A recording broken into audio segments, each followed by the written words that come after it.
Viskas priklauso nuo to, kokia yra švietimo sistema, kiek jinai yra įgalinanti, kiek jinai yra pagal kažkokį tai vieną standartą ruošianti tą žmogų. Demokratiškumas, žmogaus asmenybės, didelis gerbimas ir vaiko ugdymas mąstyti ne viena kryptimi. Atrodo kelrodžio žvaigždė šiandien dirbant mokyklos reformoj. Jeigu mes norime pokyčių, tai turim pradėti kiekvienas nuo savęs. Ir Melė Lukšienė sakė, kad mokytojas yra tas pavyzdys, mokytojas yra tas židinys, kuris gali uždegti kitus. Didesnis dėmesys turėtų būti tam žmogui, kuris mokys kitus. Mes nesame nei batsiuviai, nei kirpėjai, bet mes esame ugdytojai. Ir kad tas rezultatas, kurį mes norime pasiekti, jisai yra visų pirma per vertybinius dalykus grįstas, ne konkretus kažkoks rezultatas.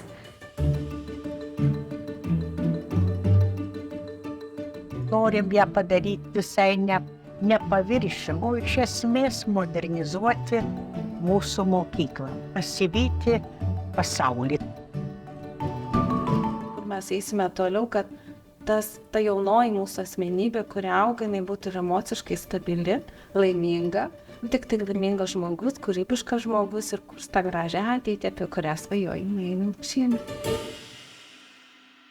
Šitą tokių pranešimų seriją daktarą Arvydą Girdzijauską, jis vykus iš labai toli, net iš Klaipėdos Vydūno gimnazijos, jis yra jos direktorius ir jis papasakos apie mokyklos kultūrą.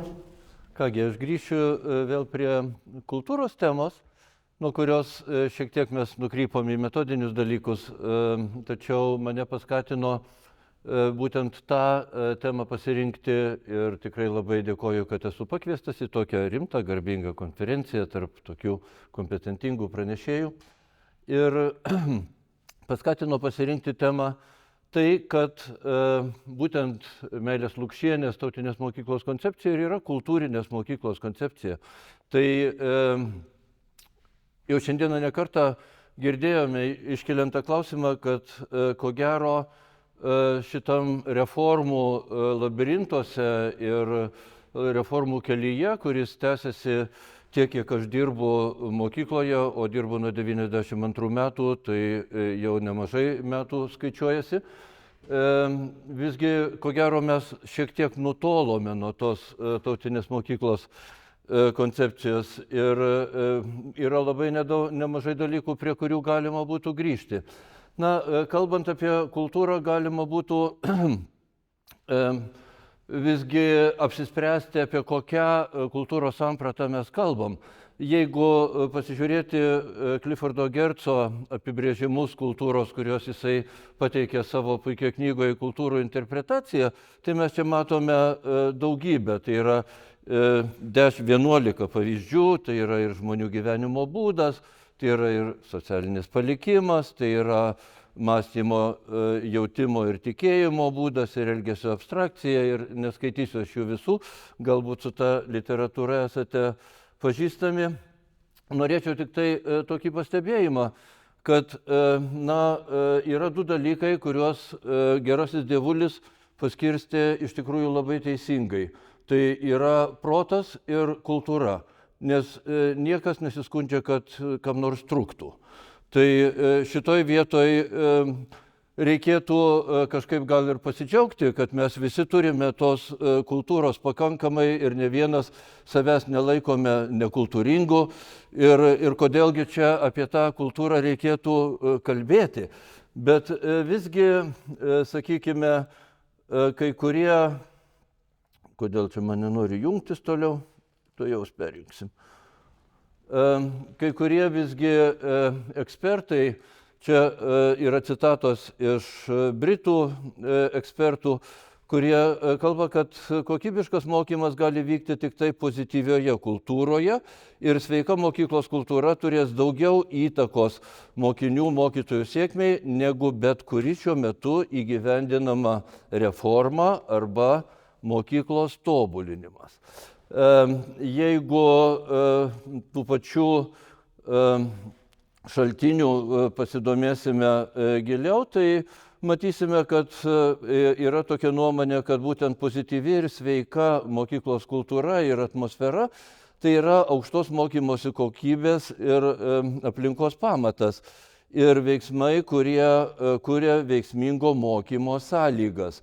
Ir pastarųjų 30 metų reformų pastangos nevaisingos yra būtent todėl, kad nepakankamai dėmesio yra kreipiama mokyklos kultūrai. Čia beje rašyta ne apie Lietuvą, bet Lietuvai ko gero mes galime absoliučiai pritaikyti šitas mintis. Taigi, kalbant apie kultūrą, mes turėtumėm kalbėti apie individų kultūrą, nes organizacijos kultūros pagrindas, mokyklos kaip kultūros ir mokyklos plačiaja prasme yra kiekvieno iš mūsų individuali kultūra ir komunikacijos tinklai, per kuriuos perduodamos prasmės ir informacija. Ir individo kultūros pagrindas, čia būtent yra kultūrinės antropologijos jau sritis, yra informacinės schemos įsimintos su tam tikra emocija. Informacinės pažintinės schemos tai minties ir jausmo dariniai, kurie tarpininkauja, kai mes atkuriam tam tikrą gyvenimišką patirtį. Reiškia, emocija mūsų mokyklų veikloje ir ugdymo procese yra nepaprastai svarbi. Būtent emocinė atmosfera, kuri sukuriama organizuojant veiklas, gali sudaryti galimybės sėkmei. Numatyti galimas kliūtis, klaidas yra geriau numatyti, o ne taisyti, taip visada sakydavo vienas iš mano mokytojų, Ąžuoliuko vadovas Germanas Perelšteinas. Jo pagrindinis veiklos principas buvo klaidas numatyti, o ne taisyti. Santūri reakcija į nesėkmes, diferencijuoti užduotis pagal jų atlikėjų brandumą, suformuoti pokyčius palaikančią grupę ir išvystyti iki kritinės masės.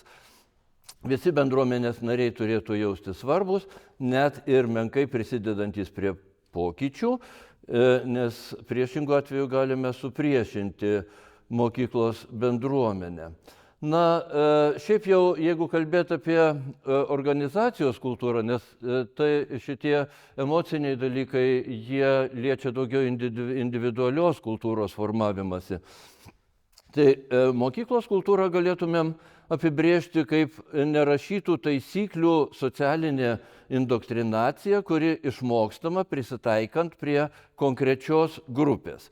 Tai yra ir mūsų elgesio būdas konkrečioj aplinkoje ir iš kitos pusės ir kolektyvinis sąmoningumas. Tai reiškia, kultūrai mes galime priskirti tokius du sandus.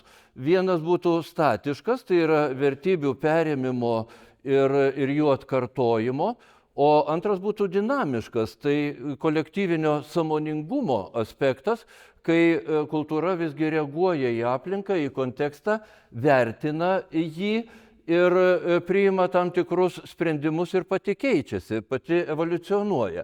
Tai dabar truputėlį dirstelkime, ką tas sąmoningumas reiškia, kaip jisai reiškiasi. Sąmonė yra visuomet intencionali, nukreipta į aplinkos ir savęs suvokimą ir leidžia žmogui atsiskirti nuo aplinkos, ją pažiūrėti lyg ir iš šalies, pažinti ir keisti. Tai jeigu kalbėtumėm apie mokyklos kultūrą ir jos reakciją į aplinką, tai turbūt susidurtumėm su dviem klausimais. Ar mokykla, suvokdama savo aplinką, yra patenkinta esama situacija ir ar aplinka vertindama mokyklos veiklą taip pat yra patenkinta ir yra darna ir harmonija. Na, šitoj vietoj matome turbūt, kad mokytojai išreiškia savo poziciją esamos situacijos atžvilgiu ir išreiškia ją pakankamai aktyviai, Mokyklų streikai byloja apie nepasitenkinimą darbo sąlygom ir manyčiau, kad čia nereikėtų susiaurinti tik tai į atlyginimo klausimus. Manyčiau, čia yra daugiau vertybiniai dalykai, kur mokytojai jaučiasi visgi, kad jų vertė darbo visuomenėje yra nepakankamai pripažįstama. Išorinių patikrinimų gausa, apie kurias šiandieną jau kalbėjom, byloja visgi apie nepasitikėjimą mokykla ir jos darbo kokybę. Na ir mokinių netgi protestai dėl tarpinių patikrinimų atskleidžia nepakankamai apgalvotą naujovių diegimą. Na, jeigu žiūrėsime į visuomenės reakciją į mokyklos veiklą, tai čia galima pasižiūrėti į keletą citatų iš mūsų medijų žiniasklaidos, kaip šokiruojantis etikos mokytojo elgesys, kuris galimai smurtavo, mokinių apsinuodijimas, narkotikai, mokytojo pamokas veda neblaivi ir šiurpūs įvykiai ir trečdalis sostinės 13-mečių jau bandė alkoholio. Tai atrodo, kad iš tikrųjų mokykla būtų kažkoks tai blogio židinys, kuriame visi blogi dalykai tik tai ir įgauna savo pradžią. Na, pamirštant turbūt kartais, kad mes turime nepaprastai šaunių mokyklų ir, pavyzdžiui, PIRLS tyrimai, kurie rodo ketvirtokų skaitymo gebėjimus, atskleidžia, kad mūsų ketvirtokai jau pralenkė suomius. Tai ta mūsų, reiškia, ugdymo meka. Bet šitos dalykus mes pamirštam ir žiniasklaidoje mes to nematom. Tai vėlgi tam tikri, matyti, yra kultūriniai dalykai, kurie susiformuoja mūsų visuomeniai. Ir akivaizdu, kad iš abiejų pusių, reiškia, ta mūsų kultūra jau nėra statiška, ji prašosi pokyčių ir pokyčiai reikalingi.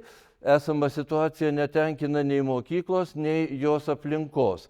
Ir kokiugi būdu galėtų ta kultūra dabar esanti keistis. Tai mes turbūt galėtumėm kalbėti apie tam tikrus, mokyklos kultūros tapsmo arba evoliucionavimo būdus. Tai aš keletą norėčiau aptarti. Pasyvus būtų paslaugos būdas, kuris yra dabar ir akcentuojamas ir jisai atėjo savo laiku iš Laisvosios rinkos instituto, kur buvo tiesiog mokykla suvokiama ir ugdymas kaip paslauga, kur turi mokykla prisitaikyti prie visuomenės poreikių. Ir jeigu mes dabar turime tokį ryškiausiai turbūt išreikštą poreikį, tai paruošti stojimui į aukštąją mokyklą. Mokykla turi, reiškia, egzaminam, kad įstotų į aukštąją mokyklą. Neseniai man teko būti gimnazijų vadovų konferencijoje ir rezoliucijoje vienas iš siūlymų buvo išimti, reiškia, privalomą menų mokymą iš vyresnių klasių, kad jo neliktų, nes, reiškia, trukdo ruoštis aukštajai mokyklai. Tai pavyko šitą siūlymą išbraukti, bet tam reikėjo nemažai pastangų. Nes egzaminai yra pagrindinis, reiškia, tikslas, ne kas nors kitas.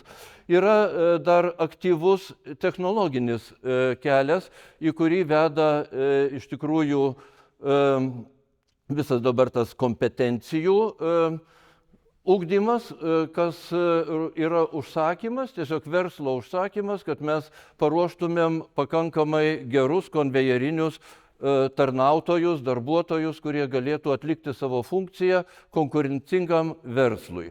Ir, reiškia, ugdantį žmogų, kuris gali keisti gamtą ir pasaulį, nes tai yra technologinis, kurio tikslas iš tikrųjų yra sukurti savo palankę aplinką ir tą galbūt ir gerovės valstybę, bet nesirūpinant kitą aplinką ir nesirūpinant kitų pasaulių.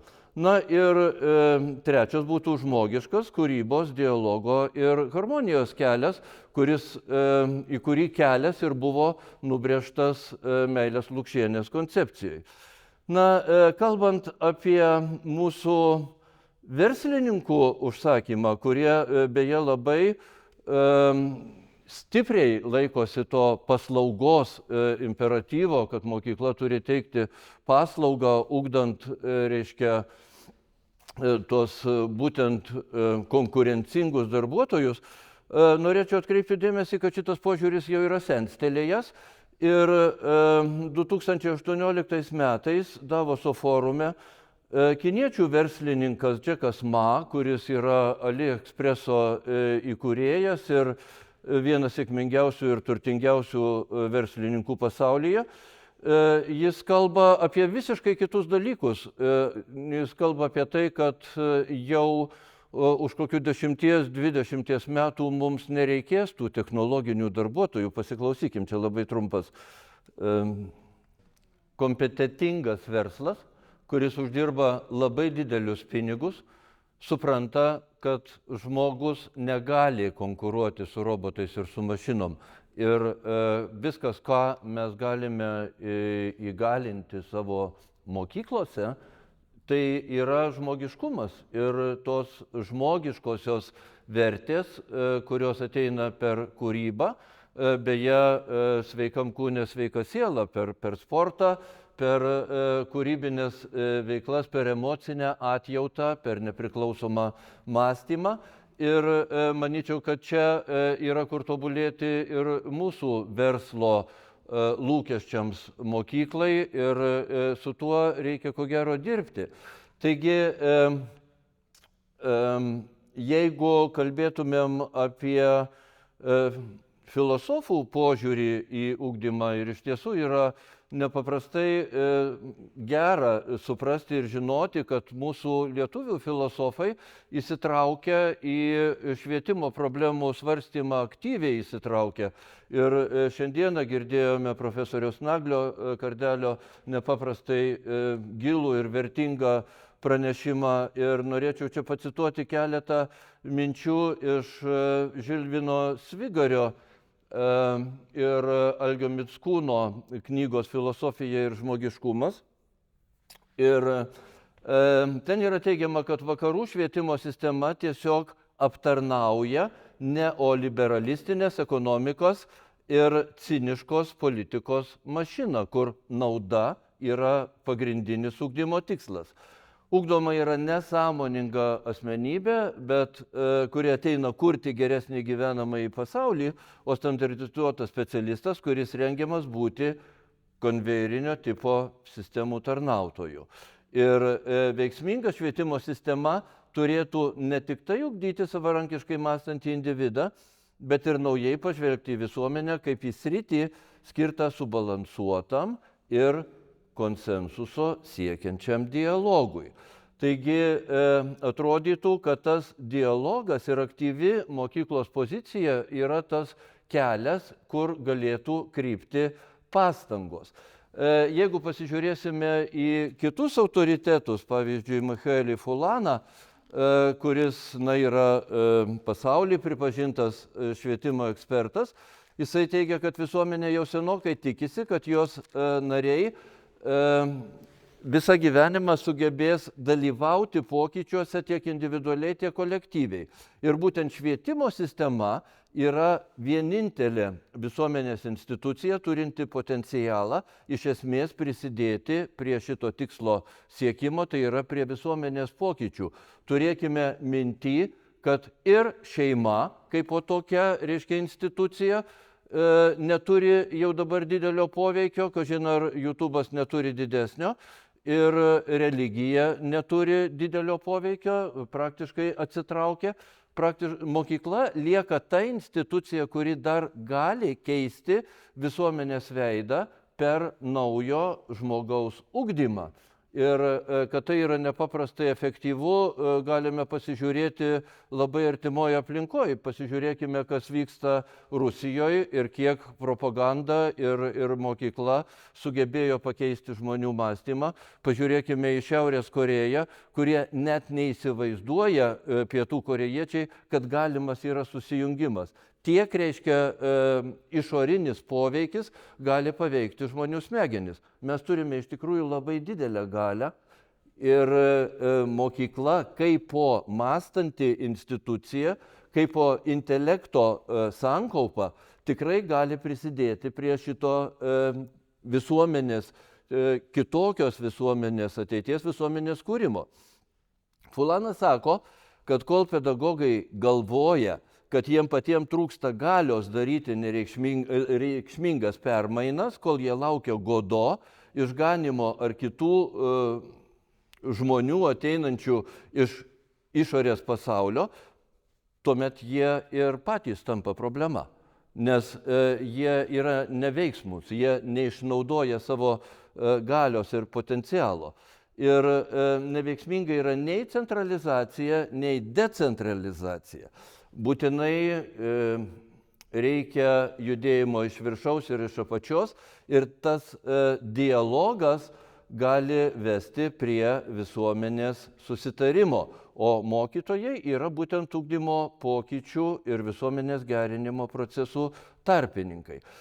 Ko gero, tai yra mintis, iš kurių mes galėtumėm pasimokyti, bet taip pat ir prisiminti istoriją, kad 905 metais į Vilnių suvažiavę Lietuvos mokytojai steigė Lietuvos mokytojų susivienijimą ir numatė, kokia bus ateities Lietuva. Jie numatė, kad Lietuvai reikia visuotinio švietimo, Vilniaus universiteto atkūrimo ir politinės Lietuvos laisvės. Taigi jie nubrėžė tokį pakankamai aiškę ateities Lietuvos viziją. Ar dabartinė mokykla gali užimti tokią poziciją, būtent kaip pokyčių tarpininką? Tokį klausimą kelia Darius Kuolys ir klausia, ar mokykla pajėgi atsispirti daugumos despotijai ir saugoti laisvę. Ar mokykla visgi yra paslaugų tiekėja ir ruošėja stojimui į aukštąją mokyklą, ar visgi ateities visuomenės kūrėja ir visuomenės partnerė. Kuolys taip pat teigia, kad ateitį reikia užsitikrinti, negalime laukti, kad ją kas nors kitas sukurtų, ją reikia kurti patiems ir ją galėtų užtikrinti mokyklos ir visuomenės susitarimas, pasiektas per plačias viešas diskusijas. Reikėtų galvoti, kokios paramos reikėtų mokyklai, kad ji galėtų atkurti laisvės saugotojo, tapatybės saugotojo, kultūros perdavėjo misiją. Taigi, žiūrint toliau į mūsų mąstytojų mintis, kurios buvo išsakytos per keletą ankstesnių forumų, girdėjome, kad kokybė yra kuriama, o kiekybė yra tik vykdoma. Taigi, jeigu norime kokybiškos ugdymo sistemos, mes turime ją sukurti. Ir tokios naujos kokybės sukūrimui reikalinga laisvė ir erdvė, o ne kontrolė ir nepasitikėjimas. Tai yra profesoriaus Naglio mintys išsakytos prieš keletą savaičių. Dialogas tarp įvairių visuomenės grupių - tai būtent erdvė naujos kokybės sukūrimui. Ir būtent su tokiom mintim atsirado mokytojų santaros judėjimas. Jisai atsirado Santaros šviesos suvažiavime šią vasarą, kai verslo ir filosofijos atstovai po švietimo sekcijos susitarė imtis iniciatyvos būtent mokyklos ir visuomenės dialogui. Ir šitas judėjimas čia dabar jau yra kitos mūsų šios dienos dalyvės, Eglės Pranckūnienės skaidrės, aš jas pasiskolinau ir portretą dar kamputį galite matyti. Reiškia, kodėl mokytojų santara. Taigi idėja, kaip minėjau, gimė Santaros šviesos suvažiavime ir ją turbūt inspiravo nuolat kylantis klausimai apie mokytojo darbo prasmę, vertę ir misiją. Ir mokytojo profesijos devalvacija, ir idėjų stoka, ir būtent tų idėjų paieška ir iniciavimas. Ir tas judėjimas siekia atkurti mokytojų darbo vertę, prasmingumą ir džiaugsmą, kviesti dialogui, dalyvauti svarstant mokyklos vaidmenį ateities visuomenės kūrimui ir burti bendraminčių bendruomenę, kuriai rūpi Lietuvos švietimo ateitis. Tai ir būtų turbūt potencialas ir mokytojai, ir ypatingai mokytojus rengiančios institucijos, kurios galėtų dalyvauti generuojant idėjas, jas komunikuojant ir inicijuojant dialogą. Kai vėlgi iš Dariaus Kuolio minčių apie tai, kas yra sprendimų priėmėjai ir kas yra švietimo ekspertai. Tai yra tie žmonės, kurie užima valdžią, kurie laimi rinkimus. O iš tikrųjų tai dialogas turėtų vykti natūraliai visuomenės grupėse ir erdvėse, kuriom tie klausimai rūpi.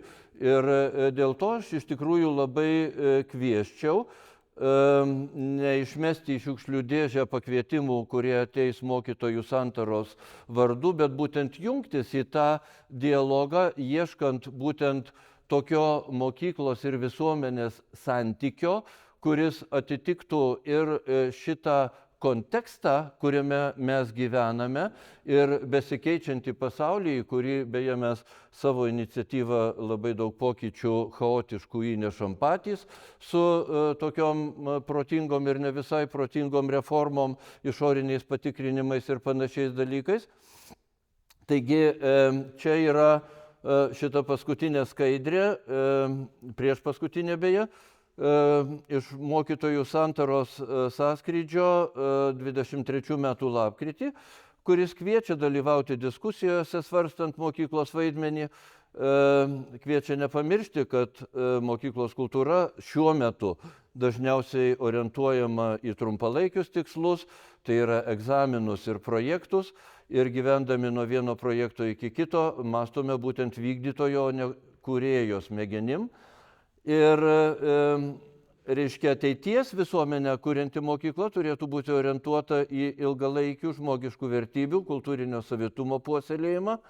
Ir mokykloje keliamas arba išreiškiamas paslaugos tiekėjo arba vykdytojo vaidmuo iš esmės yra nesuderinamas su ateities visuomenės kūrimo uždaviniu, nei su laisvės klausimu, kuris yra esminis žmogiškumo ugdymo pagrindas. Taigi dar kartelį grįžtu prie Dariaus Kuolio minties, kad ateitį reikia užsitikrinti. Ją užtikrinti galėtų mokyklos ir visuomenės susitarimas, pasiektas per plačias viešas diskusijas. Baigti norėčiau anekdotų. Kai, reiškia, Armėnų radijo būdavo toksai, kur Armėnų radijo klausia, o Armėnų radijas atsako. Armėnų radijo klausia, kokia yra demokratiškiausia šalis pasaulyje. Armėnų radijas atsako, Afganistanas. O paskui jau klausima, o kodėl Afganistanas? O todėl, kad jisai nesikiša pats į savo reikalus. Tai šiuo atveju manyčiau, kad mes neturėtumėm būti ta demokratiškiausia visuomenės dalis Lietuvoje, kuri nesikiša pati į savo reikalus ir nelaukti pokyčių, kurie kažkur tai nusileistų iš dangaus, bet patys dalyvauti diskusijoje ir aktyviai reikšti savo mintis. Ačiū Jums labai, dabar metas klausimams, gal kas norėtų paklausti?